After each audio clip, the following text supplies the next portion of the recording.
नमस्कार। Fundamental analysis के lecture series के इस चौथे पार्ट में आपका स्वागत है।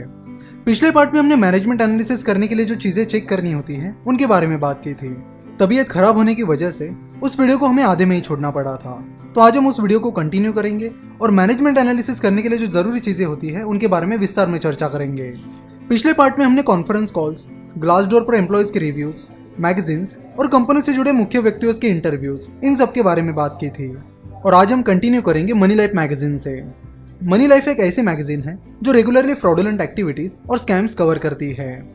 अगर आप फ्रॉड्स और स्कैम्स का अच्छा स्टडी करोगे तो आपको धीरे धीरे इन फ्रॉड करने वाले लोगों के बिहेवियर और नेचर के बारे में पता चलेगा, जो आपको आगे चलकर मैनेजमेंट एनालिसिस करते वक्त काम आएगा। साथ ही आपको कंपनी का मैनेजमेंट कैसे अलग अलग तरीके यूज करके अनइथिकल एक्टिविटीज करते हैं इसके बारे में भी पता चलेगा। मिस सुचिता दलाल, जिन्होंने हर्षद मेहता स्कैम अनकवर किया था और एनएससी का अल्गो स्कैम सामने लाया है, वो मनी लाइफ मैगजीन की फाउंडर है।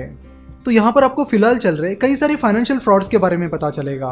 बेस्ट थिंग ये है कि इन फ्रॉड्स के बारे में पढ़कर आपको आइडिया मिल जाएगी कि कौन कौन से अलग अलग तरीके के फाइनेंशियल फ्रॉड्स चल रहे हैं। इससे आपको इन फ्रॉड करने वाले लोगों के बारे में और फ्रॉड मैनेजमेंट के बारे में पता चलेगा।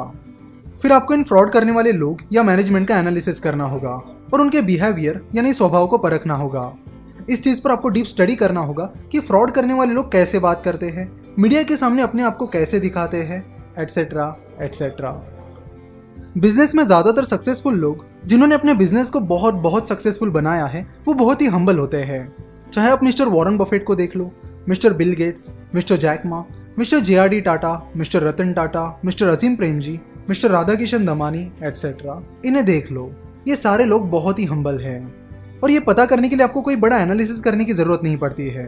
तो मैनेजमेंट एनालिसिस करते वक्त आपको जरूरत है ऐसे हम्बल लोगों को ढूंढने की जो बहुत ही हम्बल हैं और अपने काम को लेकर बहुत ज्यादा पैशनेट है। फ्रॉड लोगों को और हम्बल लोगों का कंपैरेटिव एनालिसिस करने पर आपको तुरंत पता चल जाएगा कि फ्रॉड लोगों में कौन से कैरेक्टरिस्टिक्स होते हैं और हम्बल एंड पैशनेट लोगों में कौन से कैरेक्टरिस्टिक्स होते हैं। तो मनी लाइफ आपको फ्रॉड लोगों के कैरेक्टरिस्टिक्स समझने में मदद करेगी। मनी लाइफ मैगजीन के आर्टिकल्स आप moneylife.in इस उनकी वेबसाइट पर जाकर भी पढ़ सकते हो।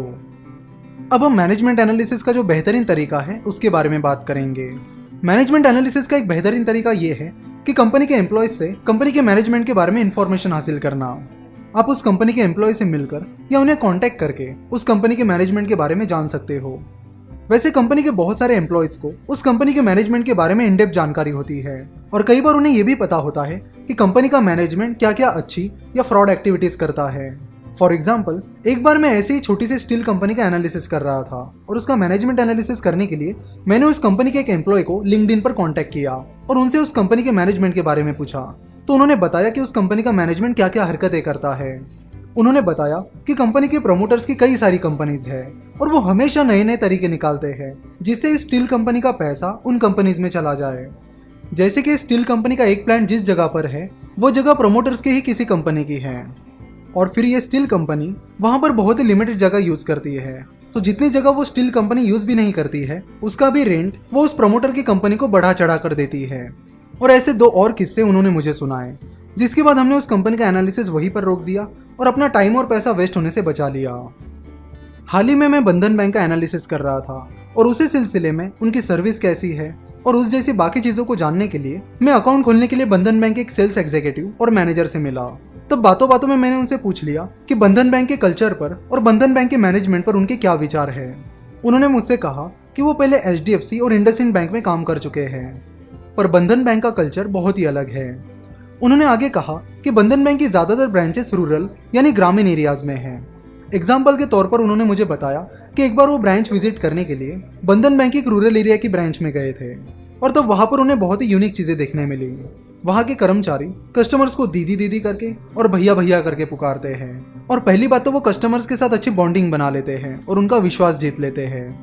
उन्होंने आगे बताया कि वहां के बंधन बैंक के एम्प्लॉयज एक रसोई घर में सारे एम्प्लॉयज का खाना बनाते हैं और सब लोग साथ मिलकर खाना खाते हैं और जो भी विजिटिंग फैकल्टी वहां पर आती है उनके लिए भी वो खाना बनाते हैं और उन्हें भी अपने साथ बिठाकर खाना खिलाते हैं, जिससे बैंक में एक पॉजिटिव माहौल बन जाता है और सारे एम्प्लॉयज को बैंक में अपनापन लगता है।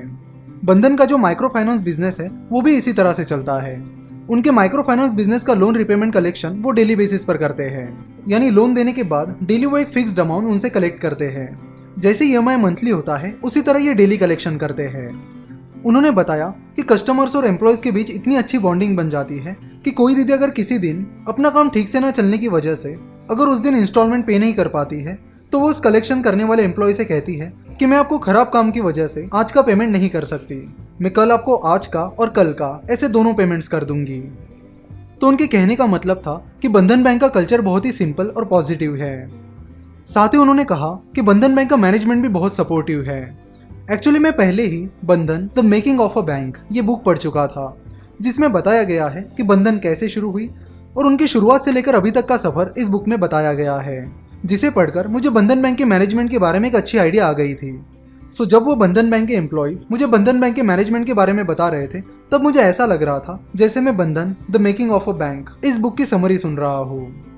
तो उनसे मुझे बंधन बैंक के मैनेजमेंट के बारे में एक बहुत अच्छी आइडिया मिल गई और फिर मैंने अपना एनालिसिस आगे बढ़ाया। सो कंपनी के एम्प्लॉयज उस कंपनी के मैनेजमेंट के बारे में जानने का एक बहुत अच्छा सोर्स है। जिस किसी कंपनी का मैनेजमेंट एनालिसिस आपको करना है उस कंपनी के एम्प्लॉय से आप सीधे मिल सकते हो या उन्हें लिंक्डइन पर कांटेक्ट कर सकते हो। अगली चीज जो आपको मैनेजमेंट एनालिसिस करते वक्त चेक करनी होती है वो ये है कि क्या उस कंपनी ने किसी और कंपनी को लोन दिया है। इस चीज को पता करने के लिए हमें कंपनी की बैलेंस शीट चेक करनी होती है। तो आगे चलकर जब हम फाइनेंशियल स्टेटमेंट्स का एनालिसिस करेंगे तब हम इस टॉपिक पर डिटेल में बात करेंगे। और एक चीज जो आपको चेक करनी होती है वो ये कि कंपनी के प्रमोटर्स की और कौन कौन सी कंपनीज है और क्या कंपनी प्रमोटर्स की उन कंपनी से ताल्लुकात रखती है, अगर हाँ तो किस तरह के। कंपनी के प्रमोटर्स और कौन सी कंपनीज चलाते हैं ये पता करने के लिए आप zobacorp.com इस वेबसाइट पर जाकर यहाँ डायरेक्टर पर क्लिक कीजिए और जिस प्रमोटर की कंपनीज के बारे में आपको पता करना है उस प्रमोटर का नाम यहाँ टाइप कीजिए।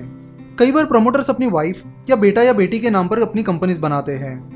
सो प्रमोटर के स्पाउस, सन या डॉटर का नाम यहाँ डालकर आप चेक कर सकते हो कि क्या वो कोई कंपनी चलाते हैं और क्या कंपनी का प्रमोटर के इन कंपनीज के साथ कोई ताल्लुकात है या नहीं। तो मैनेजमेंट एनालिसिस करने के लिए ये सारी चीजें आपको चेक करनी होगी। तो यहाँ पर हमारा फंडामेंटल एनालिसिस का चौथा पार्ट समाप्त होता है। वीडियो कैसा लगा ये हमें finnovations555@gmail.com इस पर मेल करके जरूर बताएं। हमसे जुड़े रहने के लिए आप हमें फेसबुक, ट्विटर और इंस्टाग्राम पर फॉलो कर सकते हो। वीडियो देखने के लिए और हमारे साथ जुड़े रहने के लिए आपका बहुत बहुत धन्यवाद।